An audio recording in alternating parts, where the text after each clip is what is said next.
नमस्कार दोस्तों। तो कैसे हैं आप लोग। मैं हूं आपका अपना कहानीबाज क्रियांश और आज मैं लेकर आया हूं एक नई शानदार भूतिया कहानी। यह कहानी है एक मासूम लड़की की जो अपना सपना पूरा करने शहर आई थी, लेकिन उसके साथ हुआ एक ऐसा हादसा। तो आइए शुरू करते हैं। रात का वक्त था। हॉस्टल का कॉरिडोर बिल्कुल वीरान पड़ा था। ज्योति धीरे धीरे चलकर अपने कमरे की ओर जा रही थी कि अचानक उसे कमरा नंबर 13 से किसी की रोने की आवाज सुनाई दी। वो ठिठक कर खड़ी हो गई। आवाज साफ साफ एक लड़की के रोने की थी। ज्योति कांप गई। उसके पैरों के नीचे से जमीन खिसक गई। उसने डरते डरते दरवाजे के पास कान लगाया। आवाज अब और साफ सुनाई दे रही थी। उसका दिल तेजी से धड़का और वो अचानक पीछे हटी और भागते हुए सीधे अपने कमरे में चली गई। उसने दरवाजा जोर से बंद किया और खुद को समझाने लगी, नहीं, यह मेरा वहम होगा। उसी रात करीब 2 बजे एक गार्ड गश्त पर निकला था कि अचानक उसे पायल की छनक सुनाई दी। आवाज हॉस्टल के बाहर वाली गली से आ रही थी। पहले तो उसने अनसुना किया, लेकिन फिर उसकी जिज्ञासा बढ़ गई। वह धीरे धीरे बाहर निकला। गली में धुंध फैली हुई थी। धुंध के बीच उसे एक लड़की की परछाई दिखाई दी। वह लड़की सड़क के किनारे खड़ी होकर रो रही थी। गार्ड ने पहले दूर से आवाज लगाई, हेलो मैडम, सब ठीक तो है ना। लड़की की सिसकियां और तेज हो गई। फिर गार्ड धीरे धीरे उसके पास पहुंचा। जैसे ही उसने लड़की के कंधे पर हाथ रखा और पूछा, क्या हुआ आपको। लड़की ने धीरे धीरे सिर घुमाया। उसके कपड़े पूरे खून से सने हुए थे। गार्ड ने जैसे उसका चेहरा देखा, उसे देखकर गार्ड की चीखें गले में ही अटक गई। उसकी आंखें गहरी काली खाइयों जैसी थी। उसके होठ टेढ़े मेढ़े होकर ऐसे मुस्कुरा रहे थे कि जैसे किसी और दुनिया से आई हो। उसकी आंखें डर से फैल गईं। उसके गले से चीख निकलनी चाहिए, मगर आवाज जैसे भीतर ही अटक गई। उसके सामने खड़ी लड़की इंसान नहीं बल्कि एक भूत थी। वह चीखने ही वाला था कि उसी पल वो आत्मा उसकी ओर झपटी। उसके तेज नाखून चाकू जैसे थे। उसने गार्ड का मुंह पकड़ा और नोचना शुरू किया। गार्ड धड़ से तड़पने लगा। चारों तरफ खून बिखर गया। उसकी चीख सुनसान कॉलेज में गूंजी। फिर अचानक सब खामोश हो गया। जब लोग गली में पहुंचे तो गार्ड की लाश मिली। अब कहानी यहां से अतीत में जाती है कि कौन थी वो आत्मा जिसने गार्ड को इतनी बेरहमी से मार दिया। तो ये बात है साल 1983। देहरादून मेडिकल कॉलेज में बिहार की एक मासूम लड़की रीमा डॉक्टर बनने का सपना लेकर आई। रीमा बहुत ही सीधी सादी और शांत स्वभाव की लड़की थी। घर वाले उससे बहुत उम्मीदें लगाए बैठे थे कि एक दिन वो पढ़ लिख कर उनका नाम रोशन करेगी। देहरादून उस समय आज जितना रौनकदार नहीं था। चारों तरफ हरियाली, छोटे छोटे मकान और सुनसान सड़कें। कॉलेज का कैंपस बहुत बड़ा था। उसके आसपास सुंदर पहाड़ और घनी हरियाली फैली हुई थी। कैंपस के दूसरे कोने में हॉस्टल बने हुए थे, लड़कों और लड़कियों के अलग अलग। रीमा को हॉस्टल में कमरा नंबर 13 मिला था और उसकी एक दोस्त भी बनी, ज्योति। ज्योति दिल्ली की रहने वाली थी। अक्सर वो दोनों साथ साथ घूमती, पढ़ाई करती। कॉलेज में उस समय रैगिंग का बोलबाला था। इस कॉलेज में अफसर और नेताओं के बच्चे भी पढ़ते थे। उनकी हैसियत और पहुंच इतनी थी कि टीचर और प्रिंसिपल तक उनकी मनमानी पर चुप रहते थे। पूरे कॉलेज पर उनका आतंक था, लेकिन सबसे ज्यादा 4 सीनियर्स का खौफ था, विक्रम, राकेश, अनिल और सोनाली। विक्रम एक बड़े नेता का बेटा था और उसके बाकी दोस्त भी बड़े खानदान से ताल्लुक रखते थे। यह सब उत्तराखंड से ही आते थे। एक दिन रात का वक्त था। रीमा और ज्योति कैंटीन में खाना खाकर अपने अपने हॉस्टल रूम की तरफ जा रही थी। रीमा और ज्योति आपस में हंसते बतियाते चल रही थी कि अचानक ज्योति की जोरदार टक्कर विक्रम से हो गई। विक्रम के हाथ में कोल्ड ड्रिंक थी जो ज्योति के कपड़ों पर गिर गई। रीमा, जो उन चारों से ज्यादा परिचित नहीं थी, तुरंत गुस्से में बोल उठी, आप लोगों को देखकर चलना नहीं आता क्या। रीमा की बात सुन विक्रम की आंखें गुस्से से लाल हो गई। ज्योति घबरा गई। उसने तुरंत कहा, सॉरी, मेरी गलती थी। ज्योति इन लोगों को बारे में जानती थी। उसने रीमा से धीरे से कहा, चुप रहना, कुछ मत कहना। लेकिन विक्रम ने ज्योति की माफी पर ध्यान नहीं दिया। उसकी नजरें अब सिर्फ रीमा पर थी और उसकी आंखों में साफ लिखा था कि वो अब इस लड़की को नहीं छोड़ने वाला। विक्रम ने रीमा को घूरते हुए पूछा, न्यू एडमिशन? इतने में ही उन चारों सीनियर्स ने रीमा को घेर लिया। फिर उन्होंने रीमा की जबरदस्ती रैगिंग शुरू कर दी। कभी उससे अजीब हरकतें करने को कहा, कभी अपमानजनक बातें बुलवाई जाती। ज्योति और कुछ स्टूडेंट्स दूर से खड़े ये सब तमाशा देख रहे थे, लेकिन किसी ने कुछ नहीं कहा। करीब 2 घंटे तक रीमा की रैगिंग चली। रीमा रोती रही, पर किसी ने उस पर तरस नहीं खाया। उस दिन के बाद से रीमा ने ज्योति से भी बात करनी बंद कर दी। उसे लगता था कि उसने अपनी दोस्त का साथ दिया, लेकिन बदले में उसे सजा मिली और किसी ने भी उसका साथ नहीं दिया। उसने हिम्मत करके प्रिंसिपल के ऑफिस में शिकायत भी की, लेकिन वहां भी कोई सुनवाई नहीं हुई। अब उनका आतंक यहीं खत्म नहीं हुआ। कभी रात में कोई रीमा का दरवाजा जोर जोर से बजाता, कभी कोई उसकी खिड़की पर पत्थर मारता। विक्रम और उसके दोस्त अक्सर रास्ते में उसे रोककर उसकी रैगिंग शुरू कर देते। रीमा अब डर डर के दिन बिताने लगी। वो डर के मारे रात भर कमरे के एक कोने में सिमट कर बैठी रोती रहती। कभी तकिए से अपना मुंह छुपा लेती। फिर कुछ दिनों बाद होली की छुट्टियां पड़ गईं। ज्यादातर बच्चे अपने अपने घर चले गए थे।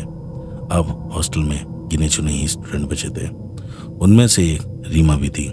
उसका बजट इतना कमजोर था कि वह घर जाने का खर्च नहीं उठा पाई। इसलिए उसने सोचा कि छुट्टियों का समय हॉस्टल में रहकर पढ़ाई करेगी। उसे लगा था कि ये शांति उसके लिए ठीक रहेगी, लेकिन उसे कहाँ पता था कि यही शांति उसकी जिंदगी का सबसे बड़ा तूफान लेकर आएगी। होली की रात थी। कॉरिडोर वीरान पड़ा था।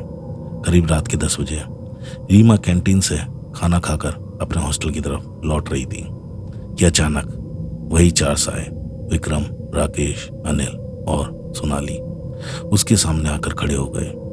उस वक्त उन 5 के अलावा वहां कोई भी नहीं था। रीमा डर गई।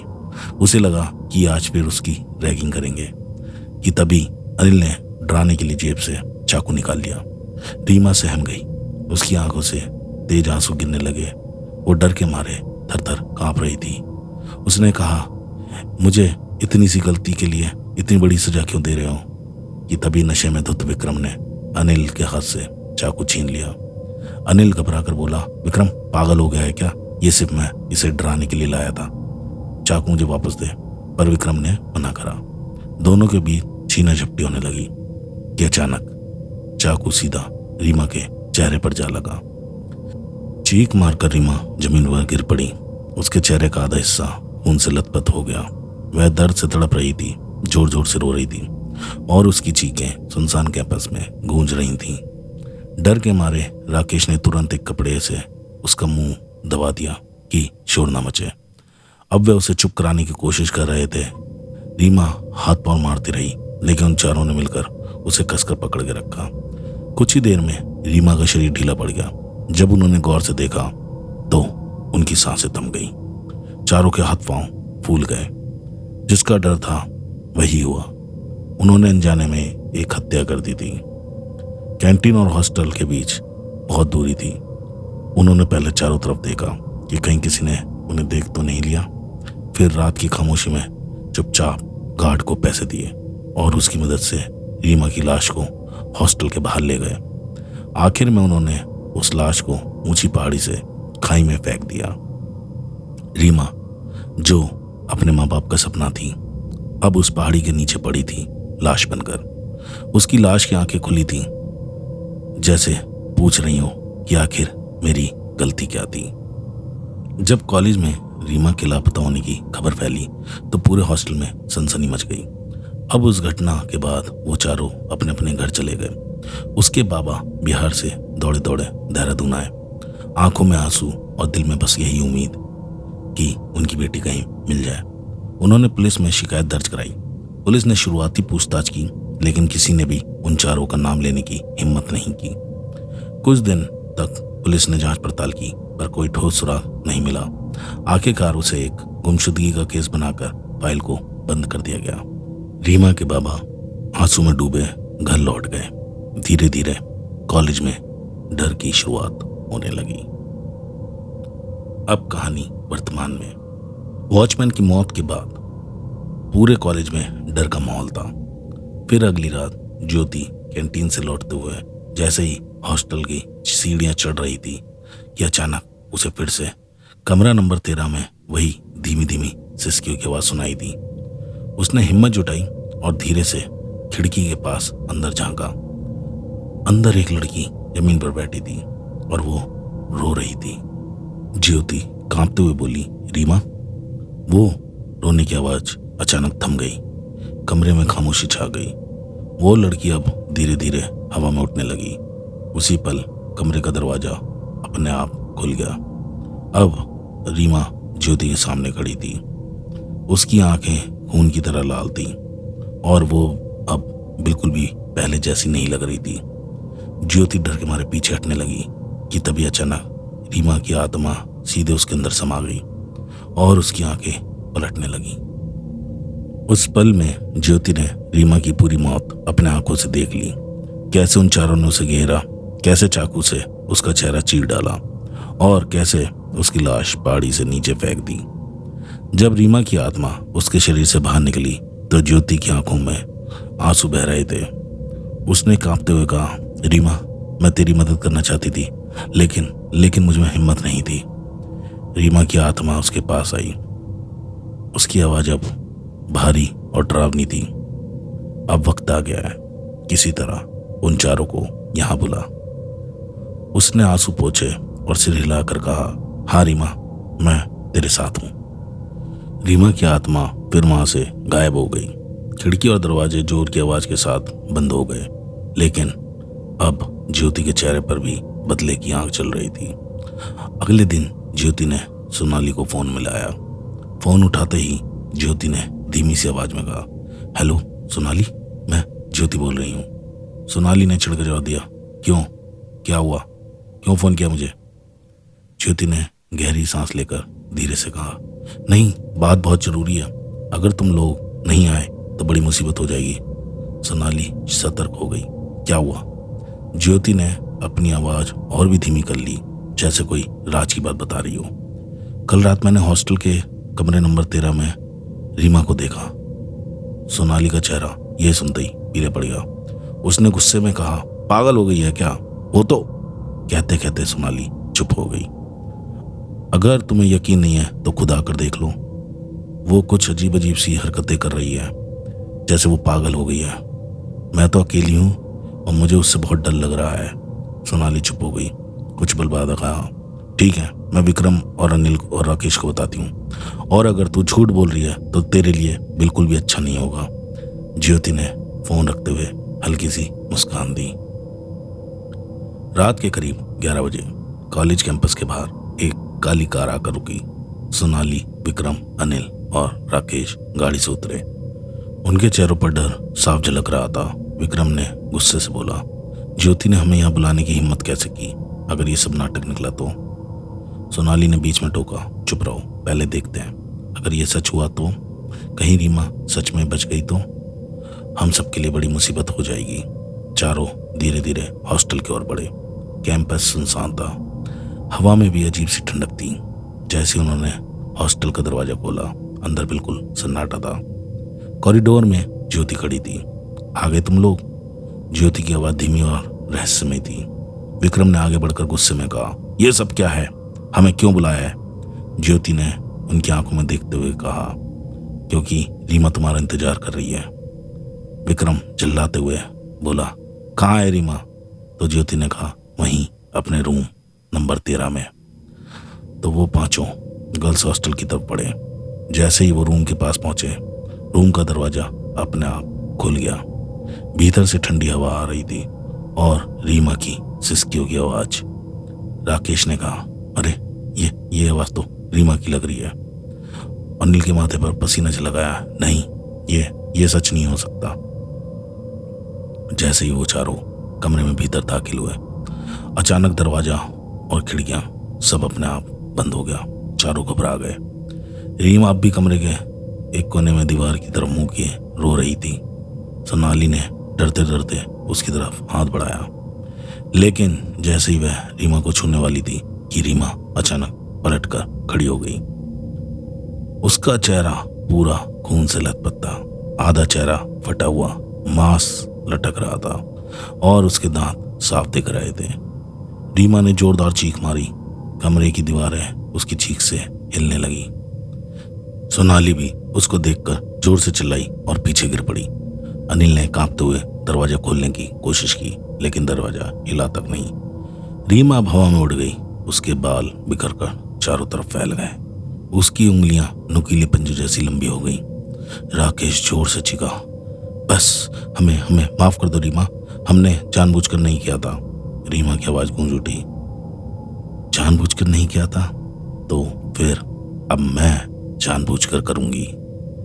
इतना कहते ही कमरे का सारा सामान अपने आप उड़ने लगा। कुर्सियां, मेज, बिस्तर सब तेजी से चारों की तरफ फेंके जाने लगे। वो सब चिल्लाते रहे, इधर उधर भागने लगे। रीमा फिर अचानक गायब हो गई और फिर अगले ही पल उसका चेहरा ठीक राकेश के सामने प्रकट हुआ, इतना पास कि उसकी सांसें राकेश के चेहरे पर महसूस हो रही थीं। अगले ही पल राकेश का सर उसके धड़ से अलग जा गिरा। खून का फव्वारा पूरे कमरे में छिटक गया। राकेश का सर कोने में लुढ़कता चला गया। इतना होते ही रीमा अचानक फिर गायब हो गई। कमरे में फिर से गुप्त अंधेरा छा गया। अब सिर्फ सोनाली, अनिल और विक्रम बचे थे। तीनों बुरी तरह चीखने लगे। वे दरवाजा पीट पीट कर खोलने की कोशिश करते रहे, खिड़कियों को तोड़ने की पूरी ताकत लगा रहे थे, लेकिन ना उनकी आवाज बाहर जा रही थी और ना ही दरवाजे खुल रहे थे। अब उन्हें समझ आ चुका था कि यहाँ से निकलना नामुमकिन है और अब सिर्फ वे अपनी बारी का इंतजार कर रहे थे। अनिल जमीन पर बैठा बुरी तरह कांप रहा था। उसकी आंखों से आंसू रुक नहीं रहे थे। वो लगातार हाथ जोड़कर गिड़गिड़ा रहा था, रीमा प्लीज हमें माफ कर दो, हमने जानबूझकर नहीं किया।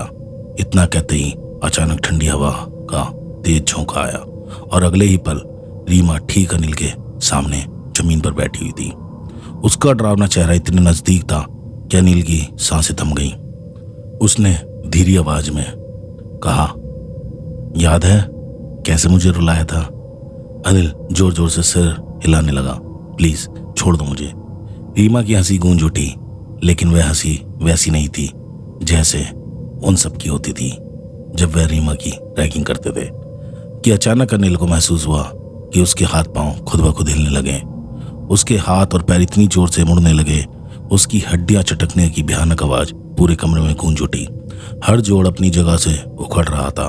अनिल की चीखें पूरे कमरे में गूंज रही थीं कि अचानक उसकी गर्दन खुद ब खुद एक तरफ जोर से घूम गई, कड़क, और एक झटके में उसकी गर्दन पूरी तरह पीछे मुड़कर गिर गई।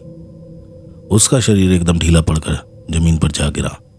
रीमा उसके बेजवान शव के पास झुककर फुसफुसाई, अब तुझे पता चला दर्द का असली मतलब। सोनाली और विक्रम अब कोने में खड़े कांप रहे थे और लगातार रीमा से माफी मांग रहे थे, जानते हुए कि अब उनकी बारी है। विक्रम दीवार से चिपका खड़ा था। उसकी सारी अकड़, उसका नेता का रोह सब गायब हो चुका था। अब तो सिर्फ वह एक कांपता हुआ और डरा हुआ इंसान था। रीमा धीरे धीरे हवा में तैरते हुए उसकी ओर बढ़ी। विक्रम ने डर के मारे हाथ जोड़ लिए। रीमा मुझे माफ कर दो, मैंने गलती की थी, लेकिन मेरा इरादा तुझे मारने का नहीं था। कि तभी विक्रम जेब से पिस्तौल निकालता है, लेकिन जैसे ही उसने ट्रिगर दबाया रीमा गायब हो गई। गोलियां सीधे दीवार पर जाके लगी और धीरे धीरे जब उसने सर घुमाया तो पीछे रीमा खड़ी थी। रीमा के दूसरे हाथ में एक लंबा सा चमकता चाकू था। उसने धीरे धीरे विक्रम के होठों के पास लाया। विक्रम की आंखें डर से फैल गईं। रीमा की आवाज गूंजी, याद है तुम्हारी हंसी, कैसे मेरे रोने पर तुम सब हंसते थे, अब हंस कर दिखाओ। इतना कहते ही रीमा ने तेज झटके से चाकू चलाया। चाकू विक्रम के होठों से होते हुए उसके एक पूरे गाल को चीर गया। खून फव्वारे की तरह उसके कपड़ों पर बिखरने लगा। यह सब देखकर सोनाली के मुंह से जोरदार चीख निकली और वो वहीं फर्श पर गिरकर बेहोश हो गई। कुछ देर बाद जब उसे होश आया तो उसने सबसे पहले पास में पड़े विक्रम को देखा। विक्रम जमीन पर तड़प रहा था। उसका चेहरा आधा कटा हुआ था और खून से लथपथ। वह करा रहा था, लेकिन उसके शब्द निकल नहीं पा रहे थे। सोनाली की सांसें तेज हो गई। उसकी नज़र जैसे ही बगल की ओर गई, उसका खून जम गया। रीमा ठीक उसके सामने बैठी थी। उसका चेहरा खून से सना हुआ था, लेकिन वह एक धीमा सा गीत गुनगुना रही थी। वही गीत, वही धुन जो कभी सोनाली और बाकी लोग रैगिंग के समय रीमा से जब वरन गवाते थे। सोनाली के रोंगटे खड़े हो गए। रीमा धीरे धीरे सोनाली के करीब झुकी। रीमा अचानक गाना गाते गाते चुप हो गई। वह रेंगती हुई सोनाली के बिल्कुल पास आ गई और अपने खून से सना चेहरा उसके कान के पास लेकर फुसफुसाई, अब हंस सोनाली। उसने अचानक से एक भयानक चीख मारी। सोनाली ने हंसना शुरू किया। उसकी आंखों से आंसू बह रहे थे, लेकिन होठों से रुक रुक के ठहाके निकल रहे थे। वो पागलों की तरह हंसती जा रही थी, बिना सिद्ध बुद्ध के। उधर रीमा ने आखिरी नजर विक्रम की ओर डाली और उसने चाकू उठाया और एक जोरदार वार किया। विक्रम की गर्दन धड़ से लगोकर दूर जा गिरी। विक्रम की आंखें अभी भी खुली हुई थी, पर सांसें हमेशा के लिए थम चुकी थी। लेकिन सोनाली अब भी हंस रही थी।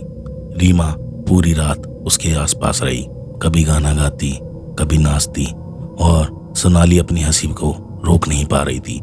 धीरे धीरे रात बीत गई। सुबह की पहली किरण हॉस्टल की खिड़कियों से अंदर आई। कमरा नंबर 13 का दरवाजा अपने आप कर्र की आवाज करते हुए खुल गया। बाहर बहुत से लोग जमा थे, छात्र, अध्यापक। जैसे उन्होंने कमरे के अंदर भीतर झांका, सबके मुंह से एक चीख निकल गई। अंदर चारों तरफ खून फैला था। अनिल, राकेश और विक्रम की लाशें बिखरी पड़ी थी और सोनाली बीच में बैठी लगातार हंस रही थी। उसकी हंसी इतनी डरावनी थी कि सुनने वालों के रोंगटे खड़े हो गए। पुलिस जांच के लिए पहुंची। पूरे कॉलेज में सनसनी फैल गई, लेकिन जांच पड़ताल के बाद जो नतीजा सामने आया उसने सबको हिला दिया। रिपोर्ट में लिखा था कि इन तीनों की हत्या सोनाली ने की है। सोनाली को जेल भेजने के बजाय पागल खाने भेजा गया, जहां उस पर कड़ी निगरानी रखी जाने लगी। लेकिन कहते हैं आज भी हर रात सोनाली हंसती है, नाचती है और वही पुराने गाने गाती रहती है। लोगों का मानना है कि अब रीमा उसके शरीर के अंदर है और सोनाली सिर्फ एक जिंदा शरीर है जिसे रीमा अपने साथ लेकर हमेशा हमेशा के लिए इस दुनिया में भटकने पर मजबूर कर चुकी है।